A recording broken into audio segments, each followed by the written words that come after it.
bobo. Aigi pa tayo ang inantari.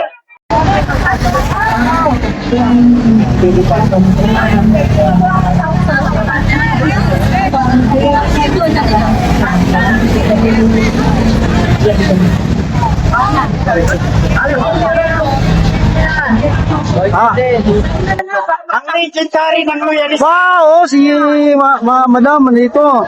Guys, ito talaga. Bunuan talaga ito. Paglaban talaga si Pangulong Bongbong Marcos. Oh, sige na, game. Mga solid socialist. To. Marcos forever tayo. Marcos forever, grabe ito. Ano po masasabi natin sa mga pumapakito sa Pangulong Bongbong Marcos? Mga bobo.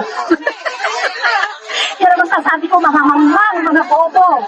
Ang ganda-ganda na ginagawa ng ating Pangulo sa ating bansa. Ilag na, di ba? Ano pa gusto nila?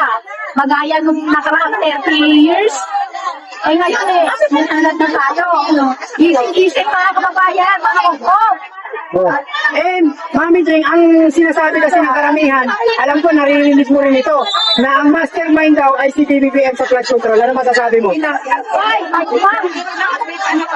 PBBM ang mastermind. Si PBBM lang ang naglahat ng mga sa flood control. Ngayon, ginagawa niya lahat ng paraan. Tignan mo nangyayari ngayon mga flood control. Dito sa Manila, tignan mo na lang. Dati, hasta, kunting ulan. Baka nakagad. Pero ngayon, tignan mo na lang sa ulan. Araneta. Tignan mo yung malalaking ginawa niya. Inayos niya, naayos niya, gaganda na. Gumagana na. Nung nakaraan administrasyon, lalo na kay Gikungkong, ginawa ba niya yan? Pinagmalasakitan pa niya? Kundi pa ang sarili, hasyenda niya, hinigay niya sa buksan nilang nag-aama ang pera ng bayan. Yun ang katotohanan dyan. Kaya ano kay PBBM, na siya ang may mastermind sa flood control. Nakapupo ba kayo? Gamitin niyo po mga upo, lalo na mga DDS, kung iisip kayo, kayo mga umag, kayo mga pangag, inaano niyo ng PBBM ang pangag, kayo ang pangag. Walang iba. Ang pakiusap lang sa mga DDS, unawain nyo kung ano yung mga pinagkakagawa ng society nyo. Kasi PBBM, hindi kayo pinapasukan, inagawa lang ang dapat kayang Pangulo. Ngayon, unawain nyo din, tingnan ninyo ang paligid ninyo kung kakaputi ba sa inyo o hindi. Huwag mo itaan sa galit, huwag mo itaan sa pagsa. Hindi na naintindi ninyo, intindihin ninyo mabuti ang pinagkakagawa ng inyong iniidolo kung marami pa finishing impact na unawa nyo lang. Respeto lang. Salamat po. Tatakbo si Sara. Kaso wala ako kasi ang mga deficient, wala sila dyan at wala ako. Ang pera lang mga pinapanganak nila. Kaya si Kupong, ang mga nangyari, kung yung mga akin nagkakalaw na lang, wala kay tao. Kaya ganyan. Kaya tatakbo si Sara, tut mo, in your dream. Puto na namin si Lenny, wag lang ikaw. Gano'n? Oo. Puto na namin si Lenny. Wala na wala. Wag lang ikaw sa kamaw. Pag kayo ng ganyan, gano'n ang mga sindikato. Ang Davao ngayon, ikiramay kami sa mga nangyayari ngayon sa Davao, nalupot sa baha. Ang baha, pisara na sa ama, bakit hindi mo tulungan ang mga Davaoenos ngayon? Asapok na loob, asan Si Sarah, asan sila magkakapatid? Asan ang pagbigyan ng 30? Mga lutaya, asan? Sinusungan pa nila? Ma-action ba sila sa Davao? Kaya kayo mga Davao, hindi nyo, mga isip-isip, gamitin nyo. Ikiras nyo, no? Gamitin, gantawa ang ating balita. Tawawa kayo mga Davaoenyo. Ano ang ito sa mga tae? Balita ko, Mami Jeng, ang budget daw doon sa flood control ay 51 billion. Asaan? Look, ilabas mo yung pera yan. Asaan? Sa pusa ninyo. Sa mo. Nagpakayaman kayo ng todo ng panahon ng tatay mo. Mamatay tao. Pinura niya na niya ang Diyos, di ba? Kaya ang Panginoon niya, ang demonyo. Sabi nga ni Paratan, di ba? Panginoon ang susunod. Sana si ang demonyo. Nagpupunta sa inyo. Wala kang matapang sa mga lalaki ako. Kaya mga kanya ang pinagpapagod. Gamitin nyo mga utak mo. Ising. Makakawan na rin ibang yan.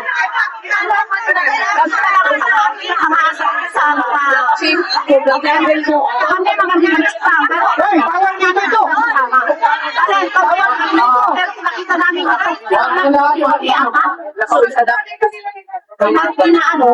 yung sa akin pamilya sa diba? Tatanong ko siya na nagtitinto, dahil sa pamilya sila nakakami. Inalang namin siya. Pag sa inaaraw, Simon.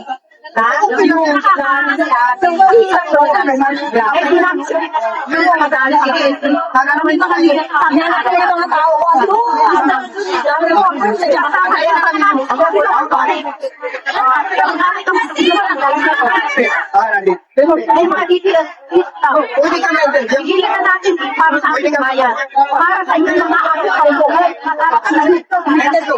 hindi para sa amin kung nakakawala kami. Kung ako ang nalasabi para sa ating bayan. Pag-iusip na isay mga details. Panawagan po natin sa mga kakamping, Dilawan at mga loyalista. Dilawan ay Dilawan. Inuupo kami. Dilawan ay Dilawan. Wala akong mapapabi niya. Kaya si Lenny, nag-isip niya. Nagkakakabit pa siya ng Dilawan eh. Kaya naging Dilawan. Wala akong mapapabi niya. Lenny. Kaya mga kakamping, DPM, para sa ating bansa. Pag kami kayo sa hindi Ay, ibig sabihin ng mga loyalista at kakamping magsasagit puwersa pagkakabo ng Presidente si Lenny. Ang recipe BBM nandiyan pa. Pagkakabala niya si Lenny. Nandiyan pa yung mga BBM. Hindi mo sasayang. Kasi iba ng Pangulo natin, ibang ko na mangyayari sa ating bansa magtagal. Pag si Sara, Patay na tayo, makikisundis tayo lahat. China na to, China. Magkaitin na to, tayo. Patay na tayo, patay na tayo lahat. Magpatay mata. Hindi tayo sa mabubuhay tayo. No joke. No joke yun. Bawal na kasi ito. Dahil, wala na. Hindi niya magpapal, patay agad. pag ano na kayo dito? Ayaw namin ang dilaw. Ano ba eh, darating ang araw niya, tapos na. Nasa kahon na lang. Yung bumili niyo, pag-bili ko sa kahon na. Hindi makakawin dito ng bayot. Yung naman matanda yun. Mayaman sa tato. Ngayon, di ba nakakasalaga ako kami ang pagkumpong? Saan ka man ko na pagkain sa ulan mo kayo? Salamat. Ano yung maaliway na? Ayun na kapula. Ang nakakalimaw sa sikat ng araw. Ang panggang kayo na mabuhay. Kayo po makakama kayo ng pagkain. Kaya mga sabi mo, sa Lanao, mga pupuin na lahat ng mga indisyen, pupo. Nalaman nila. At saka, ito lang yung masasabi ko rin na Ate Jen, diba sa panahon ni BBM at sa panahon ni Duterte, kung ikukumpara mo, sino kaya ang may nakakulong? Wala BBM lang. Hindi ko nakakulong siya. Hindi nagpakayaman naman. O isa pa yung biyak na yan. Nagpakayaman ng todo. Nagpakayaman ng todo pa ng hindi kong go. Nagpakayaman ng todo. Ngayon si Marcia Tahibik, nasa lubang sumiyon. Yung mga kapatid, biyak. Ang mga kuwatan na yan, asan kayo? Ano? Ika mo, para niya. Ayaw, ano na lang sa kapitid mo, ansay sa kapitid na yan. Para ako ay ako na kahit, hindi magkayaman ng ganyan. Asa si Michelle Caldero? Nawawala ko si Michelle Caldero. Binibigyan nila sa kataloon ng mga mahihirap at Delikado sila ngayon. Ngayon magkakasama. Magkano, asan kayo ngayon? Ikaw, pati yan, nagluka ng bobo. Kaigi pa tayo ang inantari. Ano po masasabi natin sa mga bumabakito sa Pangulong Bongbong Marcos? Mga bobo. Pero masasabi ko, mga mamang, mga bobo. Ang ganda-ganda na ginagawa ng ating Pangulo sa ating bansa. Ilang na, di ba? Ano pa gusto nila? Magaya nung nakaraang 30 years? Eh ngayon nakalad na tayo. Isip-isip mga kababayan, mga bobo. And, Mami Jeng, ang sinasabi kasi ng karamihan, alam ko naririnig mo rin ito, na ang mastermind daw ay si BBM sa flood control. Ano masasabi mo? Ay, ma'am. Si BBM ang mastermind. Sana si BBM lang ang naglahat ng magsinata sa flood control. Ngayon, ginagawa niya lahat ng paraan. Tignan mo nangyayari ngayon mga flood control. Dito sa kanila, tignan mo na lang. Dati, hasta, kunting ulan. Baha na kaagad. Pero ngayon, tignan mo na lang sa ulan. Araneta. Araneta.